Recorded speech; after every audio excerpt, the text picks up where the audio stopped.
প্রিয় দর্শক শ্রোতা, আজ শুক্রবার 4 অক্টোবর 2024 খ্রিস্টাব্দ, 19 আশ্বিন 1431 বাংলা, 30 রবিউল আউয়াল 1446 হিজরি। সংবাদপত্র পাঠ করছি। হেডলাইনগুলো পাঠ করছি। প্রথমেই যুগান্তর পত্রিকা। সবগুলো পত্রিকাই একটা সংবাদ ছাপা হয়েছে।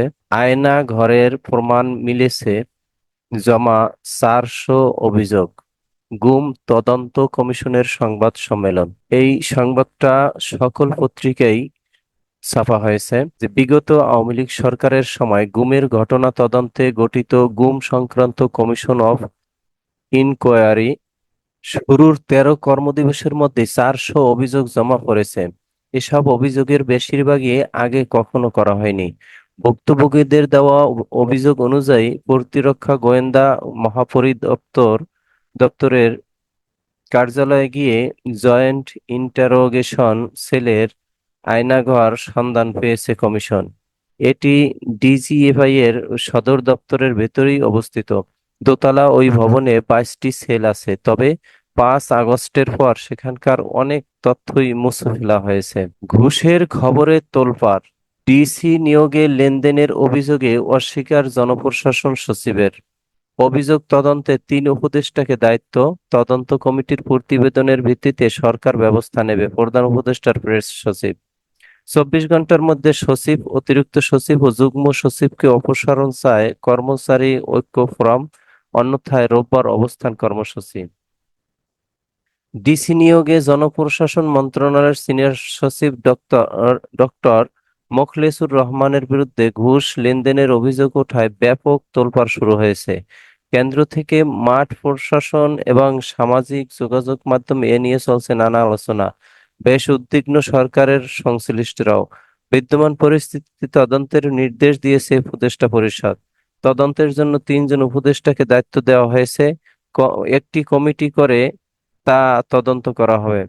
শেয়ার বাজার নিয়ন্ত্রক সংস্থা ঘেরাও, চেয়ারম্যানের পদত্যাগ দাবি। শেয়ার বাজার নিয়ন্ত্রক সংস্থা Bangladesh securities and exchange commission BSEC chairman Khandaker Rashed মাকসুদের পদত্যাগের দাবিতে বৃহস্পতিবার বিএসইসির কার্যালয় ঘেরাও করে বিনিয়োগকারীরা। সকালে মতিঝিলে ঢাকা স্টক এক্সচেঞ্জের ডিএসই পুরাতন ভবনের সামনে থেকে মিছিল নিয়ে আগারগাঁও এসে বিএসইসি ভবনের সামনে অবস্থান নেন তারা। এর ফলে অবরুদ্ধ হয়ে পড়ে নিয়ন্ত্রক সংস্থার চেয়ারম্যান সহ সব কর্মকর্তা। পরিস্থিতি নিয়ন্ত্রণে বিসিএস এর সামনে পুলিশ মোতায়েন করা হয়। রপ্তানির 623 কোটি টাকা পাচার, বেক্সিমকো গ্রুপের কারসাজি। সিআইডির তদন্তে বেক্সিমকো গ্রুপের পাচারের পরিমাণ 957 কোটি টাকা। সালমান এফ রহমান এই 99 প্রতিষ্ঠানের 920 কোটি টাকা দেশে আসেনি। সাবেক প্রধানমন্ত্রীর বেসরকারি শিল্প ও বিনিয়োগ বিষয়ক উপদেষ্টা সালমান এফ রহমানের মালিকানাধীন 9টি গার্মেন্টস এবং গত 2 বছরে 623 কোটি টাকার পণ্য রপ্তানি করলো, সেই টাকা দেশে আনেনি। একইভাবে আরো 98টি প্রতিষ্ঠান 265 কোটি টাকা দেশে আনেনি। এ তালিকায় নজরুল ইসলাম মজুমদারের নাসা গ্রুপ সহ আরো কিছু প্রতিষ্ঠান আছে। অর্থ দেশে না ফেরায় প্রতিষ্ঠানগুলোর পরিচালকদের বিরুদ্ধে অর্থ পাচার মামলা এবং কর ফাঁকি খতিয়ে দেখা হচ্ছে। কাস্টমস আইনে পণ্য চালান জাহাজীকরণের 120 দিনের মধ্যে অথবা বাংলাদেশ ব্যাংকের বর্ধিত সময়ের মধ্যে পণ্যের রপ্তানি মূল্য প্রত্যাবাসিত হওয়া এবং এর সপক্ষে প্রতিষ্ঠানের লিয়েন ব্যাংকে পিআরসি প্রসিড রিয়েলাইজেশন সার্টিফিকেট জারির বিধান রয়েছে। অথচ 990টি প্রতিষ্ঠান দীর্ঘদিন 920 কোটি টাকা অথচ 99টি প্রতিষ্ঠান দীর্ঘদিন 920 কোটি টাকা দেশে আনেনি। সাইবার নিরাপত্তা আইন অবশ্যই বাতিল করা উচিত, মতবিনিময় সভায় আসিফ নজরুল। সাইবার সিকিউরিটি আইন অবশ্যই বাতিল করা উচিত বলে মন্তব্য করে আইন, প্রবাসী কল্যাণ ও সংস্কৃতি বিষয়ক উপদেষ্টা ডক্টর আসিফ নজরুল বলেছেন, আমরা সেদিকেই যাব। তিনি আরো বলেন, এই মুহূর্তে আইনটি পুরোটা বাতিল করে নাকি কিছু অংশ রাখবো, এই বিষয়টি নিয়ে আমরা বিশেষজ্ঞদের সঙ্গে কথা বলে নেব। পরে নতুন যে আইন হবে এটার মূল উদ্দেশ্য হবে নাগরিককে সুরক্ষা দেওয়া। সেখানে নারী ও শিশুদের জন্য স্পেশাল সিকিউরিটি রাখার ব্যবস্থা করব। এআই বা নতুন টেকনোলজি বিষয়েও বিশেষজ্ঞদের সঙ্গে আলোচনা করবেন বলেও জানান তিনি।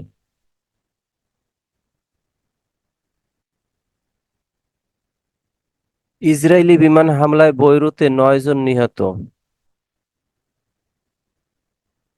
লেবাননের রাজধানী বৈরুতে ইসরায়েলের বিমান হামলায় অন্তত 9 জন নিহত এবং 14 জন আহত হয়েছেন।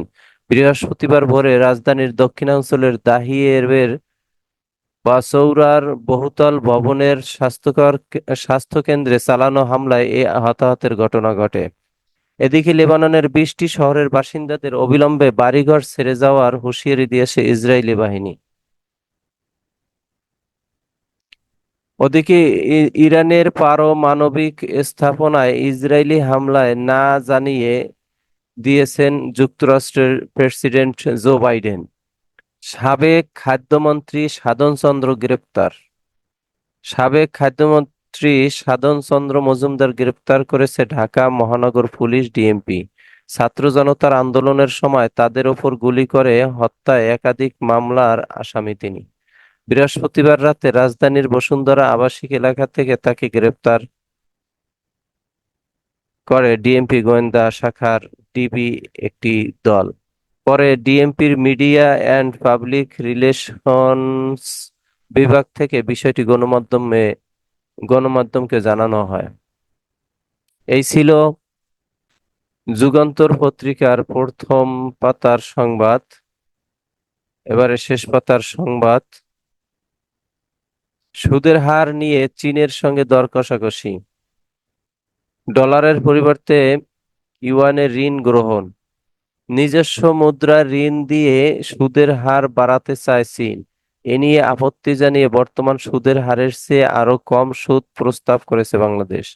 এখনো বিষয়টি নিষ্পত্তি না হওয়ায় ইউয়ানে ঋণ পাওয়ার বিষয়টি ঝুলে আছে। তবে অর্থনৈতিক সম্পর্ক বিভাগের ইআরডি পক্ষ থেকে শিগগিরই একটি বৈঠকের জন্য চীনের সঙ্গে যোগাযোগ করা হচ্ছে বলে জানা গেছে। সূত্র জানায়, মার্কিন ডলারের পরিবর্তে স্থানীয় মুদ্রা ইউয়ান এর ঋণ গ্রহণ করার প্রস্তাব দেয় চীন। এক্ষেত্রে সফলভাবে লেনদেন করতে উদ্যোগ নিয়েছিল সরকার। এ ব্যাপারে প্রয়োজনীয় মতামত দিতে এর আগে অর্থ বিভাগ এবং বাংলাদেশ ব্যাংকের কাছে চিঠি দিয়েছিল অর্থনৈতিক সম্পর্ক বিভাগ ইআরডি। এ চিঠির জবাবে সম্মতি জানায় দুটি সংস্থা, কিন্তু সমস্যা বাধে সুদের হার নিয়ে। চীন তাদের নিজস্ব মুদ্রায় ঋণ দিতে 3% সুদের হার করার কথা জানায়। বর্তমানে যেখানে চীনের সব ধরনের ঋণে সর্বোচ্চ 2% সুদের হার আছে, সেখানে 1% বৃদ্ধির বিষয়টিতে আপত্তি জানায় অর্থ বিভাগ। টাইম 100 নেক্সট তালিকায় উপদেষ্টা নাহিদ ইসলাম। এবার যুক্তরাষ্ট্রের প্রভাবশালী সাময়িকী টাইম ম্যাগাজিনের 2024 সালের টাইম 100 নেক্সটের তালিকায় উদীয়মান নেতা ক্যাটাগরিতে অন্তর্ভুক্ত হয়েছে অন্তর্ভুক্তির অন্তর্বর্তীকালীন সরকারের ডাক, টেলিযোগাযোগ ও তথ্য প্রযুক্তি মন্ত্রণালয় ও তথ্য সম্প্রচার মন্ত্রণালয়ের উপদেষ্টা মোহাম্মদ নাহিদ ইসলামের নাম। ইতিমধ্যে একটি উল্লেখযোগ্য পরিবর্তন করেছেন এমন উদীয়মান বিশ্ব নেতাদের নিয়ে টাইমস 100 নেক্সট তালিকা তৈরি হয়। এবছরের তালিকায় নেতৃত্বের বৈচিত্র্য রয়েছে। হাসিনা সহ 29 জনের নামে ট্রাইব্যুনালে অভিযোগ। ছাত্র জনতার আন্দোলনে 3 শিক্ষার্থী হত্যা। ডিএসইর ডিএসইর নতুন চেয়ারম্যান মমিনুল ইসলাম। বিএফআইউ এর মাসুদের সম্পদের খোঁজে 11 দেশে চিঠি। বাংলাদেশের 10 বছরের অপেক্ষার অবসান। নিগার সুলতানার 100। অপেক্ষা যেন ফুরাতেই চাইছিল না। দীর্ঘ থেকে দীর্ঘতর হচ্ছিল প্রতীক্ষার প্রহর। কত দূর আর কত দূর। শেষতক অপেক্ষার অবসান হলো। নারী টি-20 বিশ্বকাপের 4 আসর, 16 ম্যাচ এবং 10 বছর পর বাংলাদেশ পেল প্রথম জয়।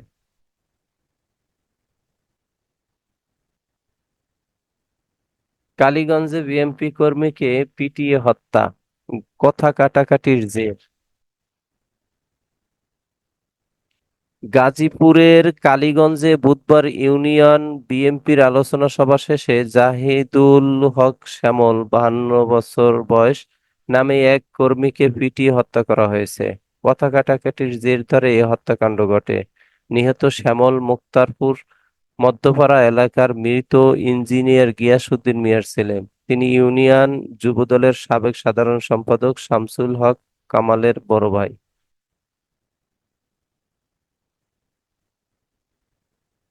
সংসদ সচিবালয়ের কর্মকর্তা কর্মচারীদের মধ্যে অস্থিরতা।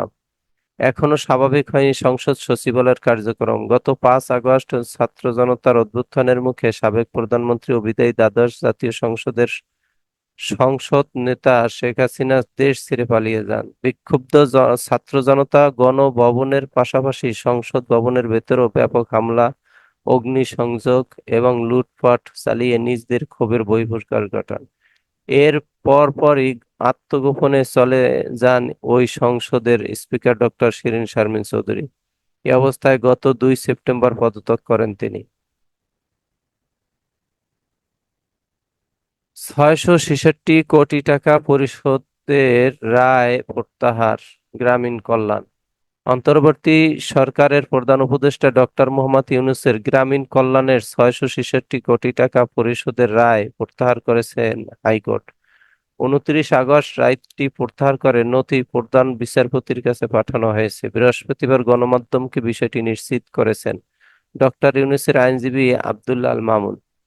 তিনি বলেন, বেঞ্চের কনিষ্ঠ বিচারপতি এ মামলায় এক সময়ে রাষ্ট্রপক্ষের আইনজীবী ছিলেন, যার কারণে উম, রায় প্রত্যাহার করে নথি প্রধান বিচারপতির কাছে পাঠানো হয়েছে নতুন বেঞ্চ ঠিক করার জন্য।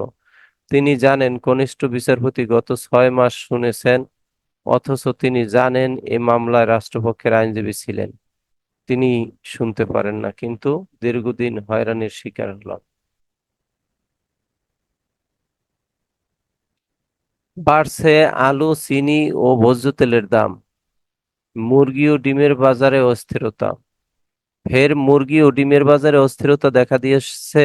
অজুহাতে বাড়ানো হয়েছে দাম। পরিস্থিতি এমন যে খুচরা বাজারে 1 কেজি ব্রয়লার মুরগি 190 টাকায় গিয়ে ঠেকেছে। ডিমের ডজন কিনতে গুনতে হচ্ছে 170 টাকা, যা সপ্তাহের ব্যবধানে 10 টাকা বেশি। এছাড়া বাজারে হু হু করে বাড়ছে ভোজ্য তেল, আলু ও চিনির দাম। সবজি কিনতেও ক্রেতার বাড়তি টাকা গুনতে হচ্ছে। বৃহস্পতিবার রাজধানীর কারওয়ান বাজার, নয়াবাজার, মালিবাগ, কাঁচা বাজার সহ একাধিক খুচরা বাজার ঘুরে ক্রেতা ও বিক্রেতার সঙ্গে কথা বলে এমন তথ্য জানা গেছে। এই ছিল দৈনিক যুগান্তরের হেডলাইন। এবারে দৈনিক যায় যায় দিন। আয়নাঘর নামের বন্দিশালার সন্ধান, এই যায় যায় দিন শুক্রবারের পত্রিকায়ও একই শিরোনাম করা হয়েছে আয়নাঘরের কথা। আম, বিগত আওয়ামী লীগ সরকারের সময় গুমের ঘটনা তদন্তে গঠিত কমিশনের কার্যক্রম শুরুর পর 13 কর্মদিবসে 400 অভিযোগ জমা পড়েছে। ভুক্তভোগীদের দেওয়া অভিযোগ অনুযায়ী প্রতিরক্ষা গোয়েন্দা মহাপরিদপ্তরের ডিজিএফআই কার্যালয়ে গিয়ে গোপন বন্দিশালার সন্ধান পেয়েছে কমিশন। আয়নাঘর নামে পরিচিত জয়েন্ট ইন্টারোগেশন সেলটি ডিজিএফআই এর সদর দপ্তরের ভেতরেই। দোতলা ওই ভবনে 22টি সেল আছে। বৃহস্পতিবার দুপুর 12টার দিকে রাজধানীর গুলশানে গুম সংক্রান্ত কমিশন অব ইনকোয়ারির কার্যালয়ে এক সংবাদ সম্মেলনে এসব তথ্য জানান হাইকোর্টের অবসরপ্রাপ্ত বিচারপতি মইনুল ইসলাম চৌধুরী। তিনি অনুসন্ধান কমিশনের সভাপতি।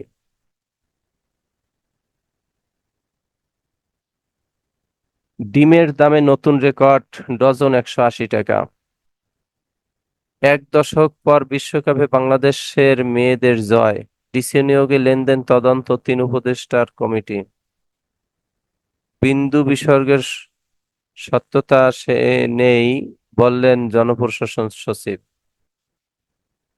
বিএনপিকে দিয়েই রাজনৈতিক সংলাপ শুরু কাল, আগামীকালকে রাজনৈতিক দলদের সাথে সংলাপ শুরু, উপদেষ্টাদের সাথে।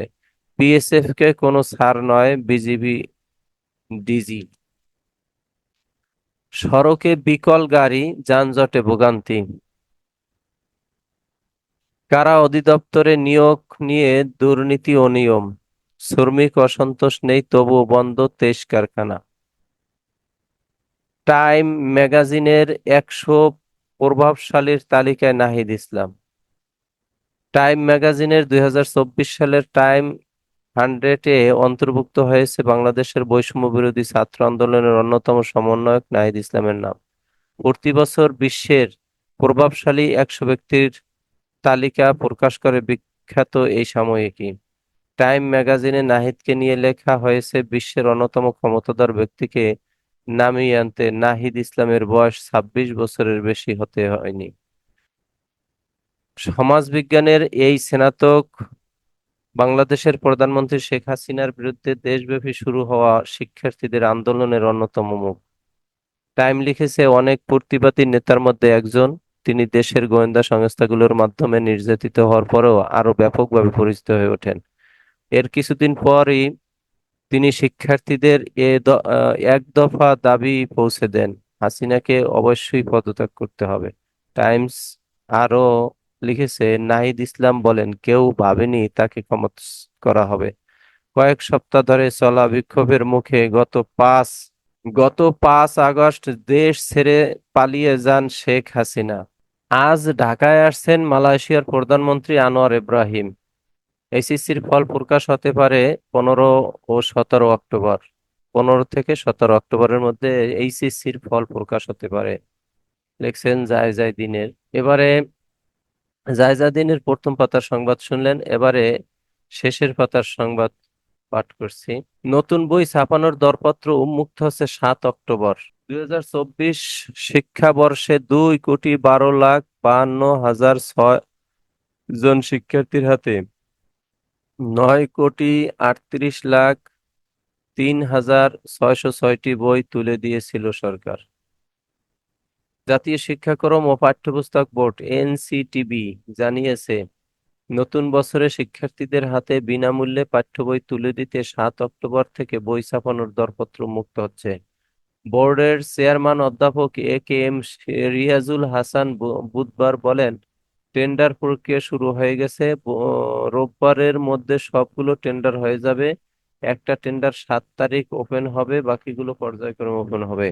তখন ঠিক হবে কারা বইগুলো ছাপানোর কাজ পাবে। বিগত আওয়ামী লীগ সরকারের সময় 2010 সাল থেকে বছরের প্রথম দিন স্কুলে স্কুলে উৎসব করে শিক্ষার্থীদের হাতে নতুন বই তুলে দেওয়ার রেওয়াজ শুরু হয়েছিল। 2024 শিক্ষাবর্ষে 2,12,52,600 জন শিক্ষার্থীর হাতে 9,38,03,606টি বই তুলে দিয়েছিল সরকার। এবার কবে নাগাদ ছাপাখানার কাজ শেষে শিক্ষার্থীদের হাতে নতুন বই উঠতে পারে তা জানতে চাইলে এনসিটিবির সদস্য অধ্যাপক রিয়াদ চৌধুরী বলেন, ক্লাস 4, 5, 6 এর টেন্ডার হয়ে গেছে, আমরা চেষ্টা করব আজকে 7-এরটা দেওয়ার জন্য। খুব দ্রুতই সব দিতে পারবো আশা করি। আমরা চেষ্টা করব যাতে সব বই জানুয়ারির আগেই দিয়ে দেওয়া যায়।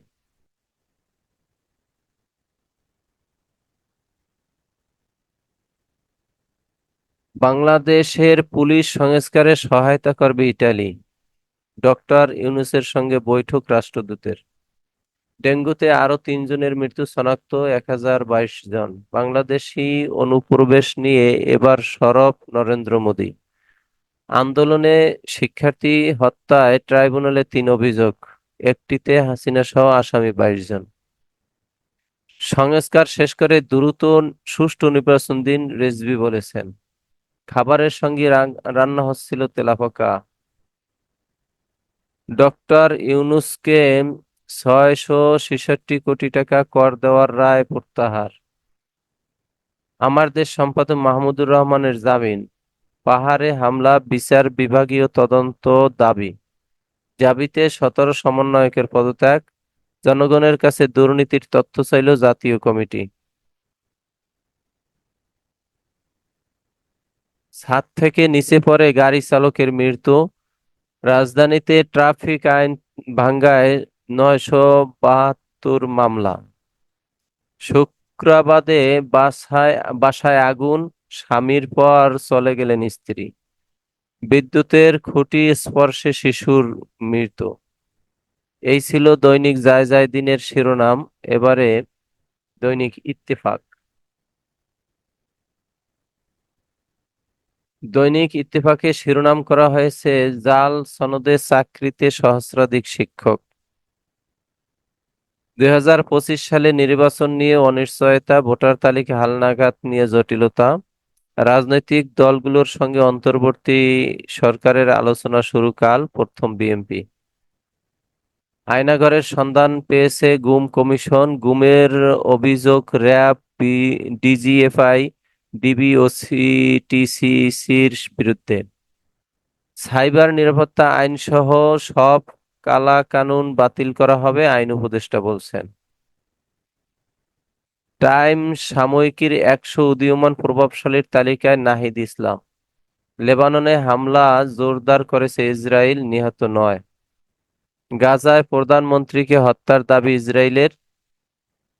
ইরানের তেল স্থাপনায় হামলা চালাতে পারে তেল আবিব, আলোচনা চলার কথা জানালেন বাইডেন।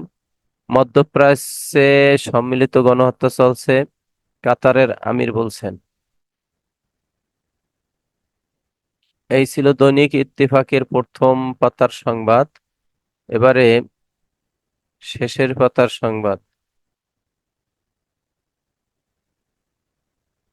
জয় দিয়ে বাংলাদেশের অভিযান শুরু। নেপালের প্রধানমন্ত্রীর সাথে পরিবেশ উপদেষ্টার সাক্ষাৎ। বাংলাদেশ, ভারত ও নেপালের মধ্যে 40 মেগাওয়াট বিদ্যুৎ চুক্তি স্বাক্ষরিত। শান্ত আশুলিয়ায় কঠোর নিরাপত্তায় কাজে যোগ দিয়েছেন শ্রমিকরা। কোন কোন মিডিয়া অতিরঞ্জিত সংবাদ প্রকাশ করে প্রশাসন ক্যাডারের ভাবমূর্তি ক্ষুণ্ণ করেছে। অ্যাডমিনিস্ট্রেটিভ সার্ভিসের অ্যাসোসিয়েশন। ব্যস্ত সড়কের ওপর অবৈধ পার্কিং, কাপড়ের দোকান, তীব্র যানজটের কারণে ভোগান্তি, কারণ বাজার মোড়। সংস্কারের 5 কমিশন গঠন, থাকছেন ছাত্র প্রতিনিধি। সাবেক ডিআইজি সহ 14 আসামির বিদেশ যাওয়ায় নিষেধাজ্ঞা, আবু সাইদ হত্যা মামলা।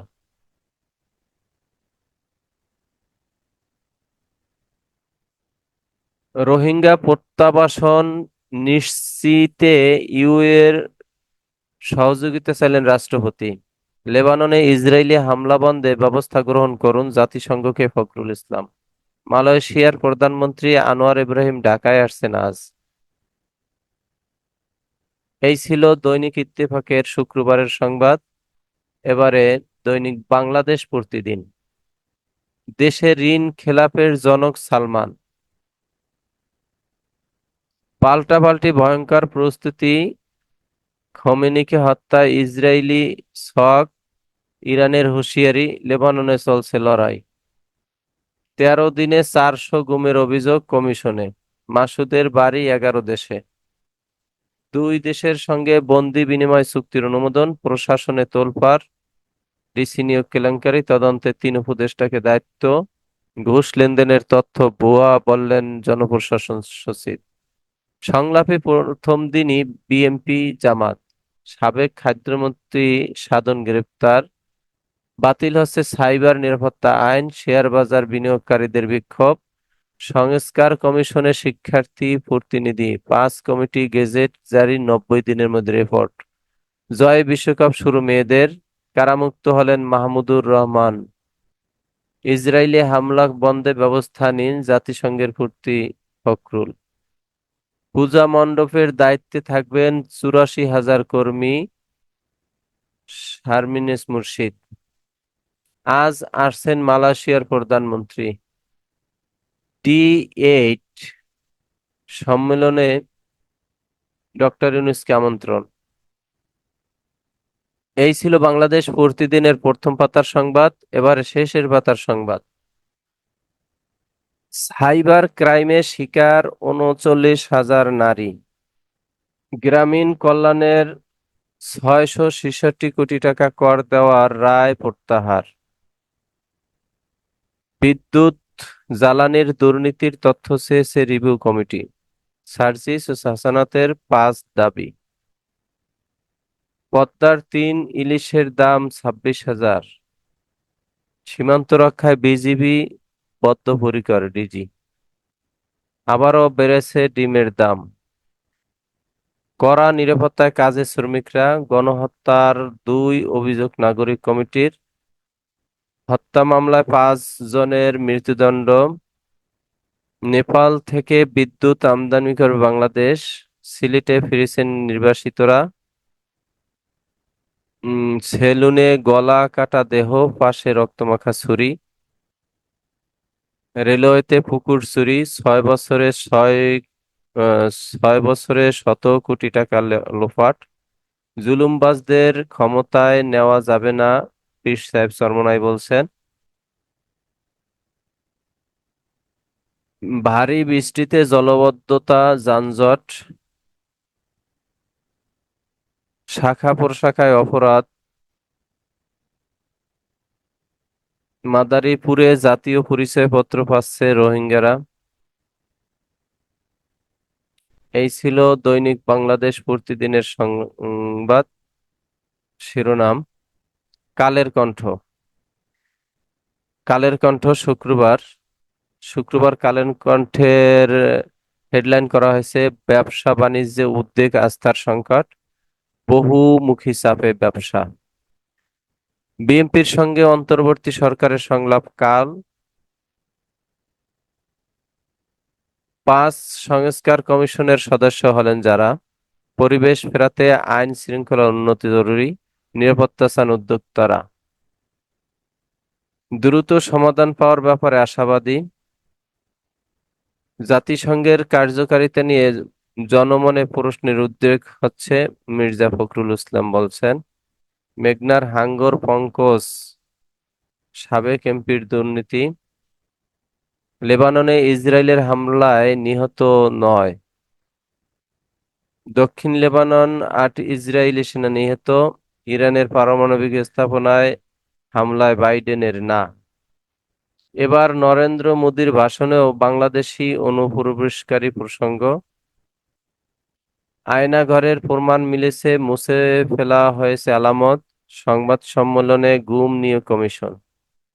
টাইম ম্যাগাজিনের ১০০ প্রভাবশালীর তালিকায় উপদেষ্টা নাহিদ ইসলাম। টাইম ম্যাগাজিনের ১০০ প্রভাবশালীর তালিকায় উপদেষ্টা নাহিদ ইসলাম।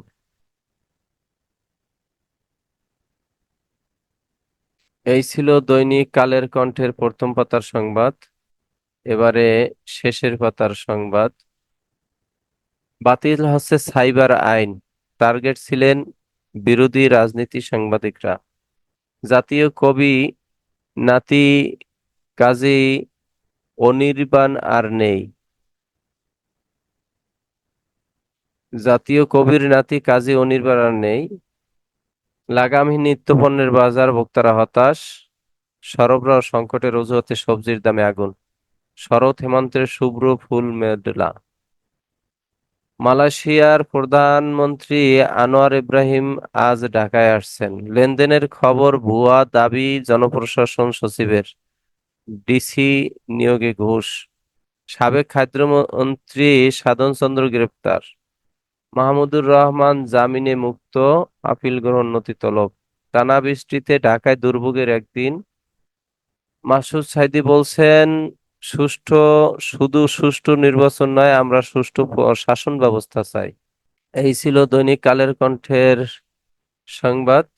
ছাত্র আন্দোলনের 17 সমন্বয়কের পদত্যাগ জাহাঙ্গীরনগর বিশ্ববিদ্যালয়। এই ছিল দৈনিক আমাদের সময়ের শিরোনাম। এরই মাঝে শেষ হলো আজকের পত্রিকার প্রধান শিরোনাম পাঠ।